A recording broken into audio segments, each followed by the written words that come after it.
আমি এখানে ইংরেজি ডিপার্টমেন্ট 12 স্টুডেন্ট।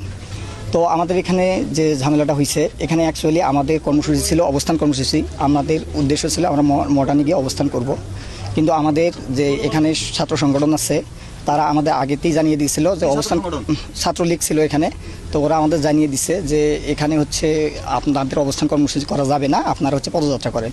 আমরা সেটাতে একমত হয়ে আমরা এখানে পদযাত্রা করার জন্য ইচ্ছুক ছিলাম, কিন্তু তারা পরবর্তীতে আমাদের আরও ফোর্স করে আমাদের যে সবার সাথে কথা ছিল আমরা হচ্ছে পদযাত্রা করে চলে আসব।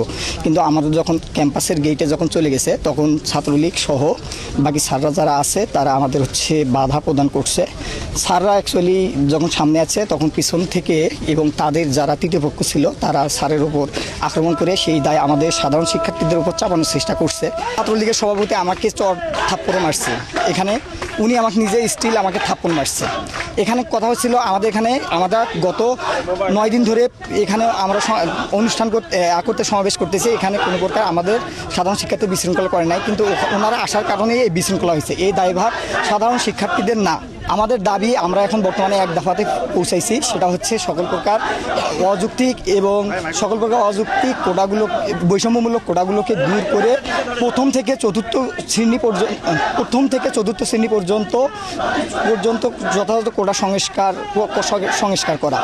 আর এখানে আমাদের হচ্ছে বিচার বিভাগের সাথে আমাদের কোনো সম্পর্ক নেই, আমাদের সম্পর্ক হচ্ছে নির্বাহী বিভাগের কাছে। কারণ আপনারা জানেন সংবিধানের 29 নম্বর অনুচ্ছেদে বলা হয়েছে সরকারি চাকরির ক্ষেত্রে সকল নাগরিক সমান সুবিধা ভোগ করবে।